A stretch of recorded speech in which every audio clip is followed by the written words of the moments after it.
She eyes me down, excites me.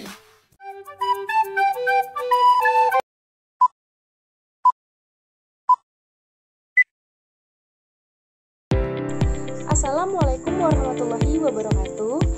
Halo semuanya, perkenalkan saya Armelia Febriani dengan NIM C240122110. Di sini izinkan saya untuk menjelaskan materi pertemuan 13 praktikum fisiologi hewan air. Dan di sini saya akan melampirkan hasil infografis tentang pengukuran laju pengosongan lambung serta pencernaan pakan secara in vitro dan in vivo. Ini guys. Nah, pertama-tama saya akan menjelaskan dulu pengukuran laju pengosongan isi lambung ikan. Nah, apa sih tujuan dari praktikum ini? Tujuan dari praktikum ini untuk mengetahui lama waktu yang dibutuhkan untuk mencerna makanan di segmen lambung. Nah, apa aja sih organ-organ yang ada di lambung? Nah, lambung ialah organ yang berfungsi sebagai tempat untuk menampung dan mencerna makanan. Bentuk anatomis lambung itu ialah lambung memanjang, lambung kantung, lambung kakah. Lambung memanjang itu ada pada ikan karnivora sejati. Sedangkan lambung kantung ada di ikan Teleosis omnivora. Dan lambung kakah ada di ikan Polypterus dan Amia dan Angulilla. Nah, di pengosongan lambung itu perhitungannya bisa dilihat dari Index of Stomach Content atau ISC, yang dimana nilai ISC ini menunjukkan tingkat kepenuhan lambung, dan nilai ISC ini untuk tiap jenis ikan dapat berbeda-beda. Demikian juga untuk suatu jenis ikan tertentu. Nilai ISC dapat berubah dari waktu ke waktu. Nah, rumusnya ialah ISC sama dengan WSC per WB dikali 100, yang dimana ISC sama dengan isi lambung ikan, WSC itu sama dengan bobot isi lambung, dan WB itu bobot tubuh. Laju pengosongan lambung ini ditentukan untuk mengetahui frekuensi pemberian pakan yang tepat dalam upaya untuk memaksimalkan pertumbuhan organisme. Faktor apa aja sih yang mempengaruhi pengosongan lambung? Ada suhu, salinitas, jumlah dan kandungan nutrien makanan yang diberikan, dan oksigen terlarut. Dan selanjutnya, saya akan menjelaskan tentang kecernaan secara in vivo dan in vitro. Pencernaan, apa sih pengertian dari pencernaan itu?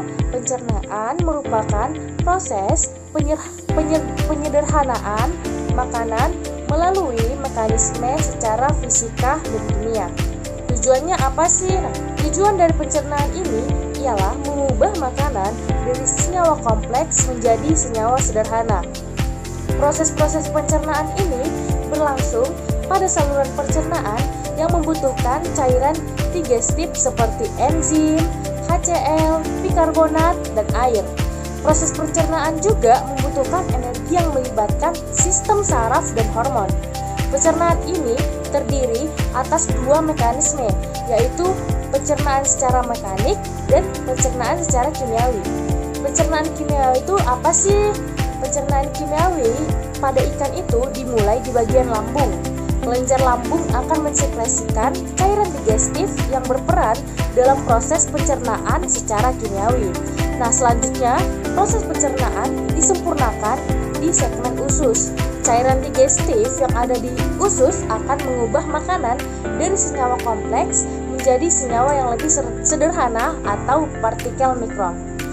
Enzim itu adalah salah satu komponen yang berperan penting pada proses pencernaan pakan. Enzim sebagai katalisator biologis akan membantu proses biokimia untuk mempercepat proses perombakan bahan pakan. Nah, teman-teman penasaran gak sih aktivitas enzim ini dalam prosesnya dipengaruhi oleh apa? Nah, sini aku bakal ngasih tahu. Aktivitas enzim selama proses pencernaan dipengaruhi oleh pH dan suhu, jumlah dan konsentrasi enzim, jumlah pakan, dan aktivator. Contohnya apa sih teman-teman? Tahu nggak? Kalau nggak tahu aku kasih tahu ya. Contoh enzim pencernaan itu ada enzim pankreas, enzim papain, enzim bromelain, dan enzim pepsin.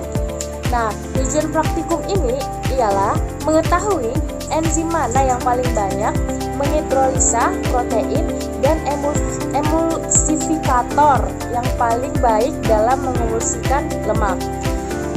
Adapun alat dan bahannya ialah alatnya 30 tabung reaksi, heater, Colbooks, termometer, timbangan, cawan Petri, pipet tetes, aluminium foil, alat bedah, blender atau alat garus atau mortal, saringan, turbidimeter, sound system, dan proyektor. Bahannya ada enzim pepsin aktif dan non-aktif, ada enzim papain aktif dan non-aktif, enzim pankreas ayam aktif dan non-aktif, ekstrak empedu ikan aktif dan non-aktif, ekstrak hepato pankreas aktif dan non-aktif, kuning telur ayam, ada ikan mas, HCl, NaOH, minyak goreng, es batu, aquades, serta tepung tapioka. Bisa tapioka, bisa tepung beras, bisa tepung terigu, kedelai, dan bekatul.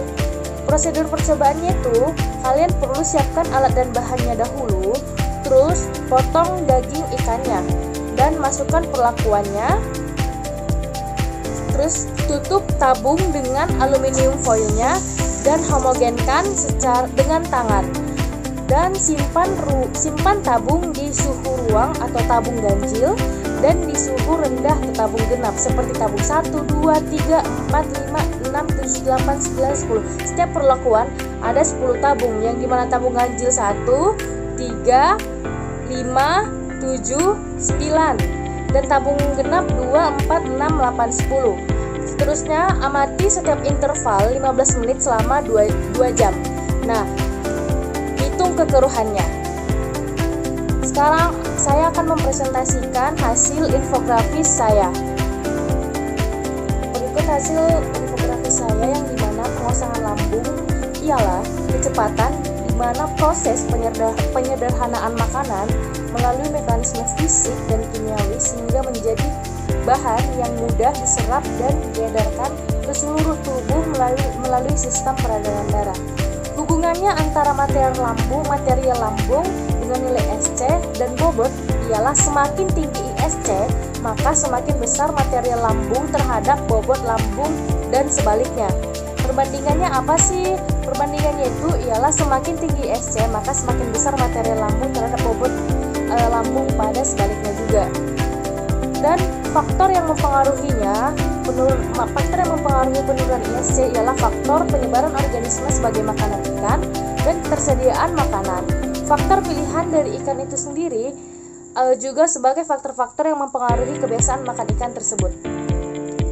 Adapun selanjutnya pengukuran kecernaan pakan secara in vitro, yang dimana pencernaan itu ialah proses penyederhanaan makanan secara fisik dan kimiawi. Proses adanya enzim itu meliputi protase, lipase, dan karbohidrase. Faktornya itu ada faktor lingkungan, jumlah data konsentrasi enzim, jumlah pakan, dan aktivator. Faktor komponen tersebut sulit tercerna oleh ikan karena jumlah dan jenis ikan pencernaan kurang memadai dan seperti kondisi lingkungannya. Enzim pencernaan itu ada HCl, bikarbonat, air, dan lain-lain. Terima kasih telah menonton. Jika ada pertanyaan bisa tulis di kolom komentar ya teman-teman. Jika ada kata ataupun kalimat yang salah dari saya mohon dimaafkan. Assalamualaikum, bye-bye.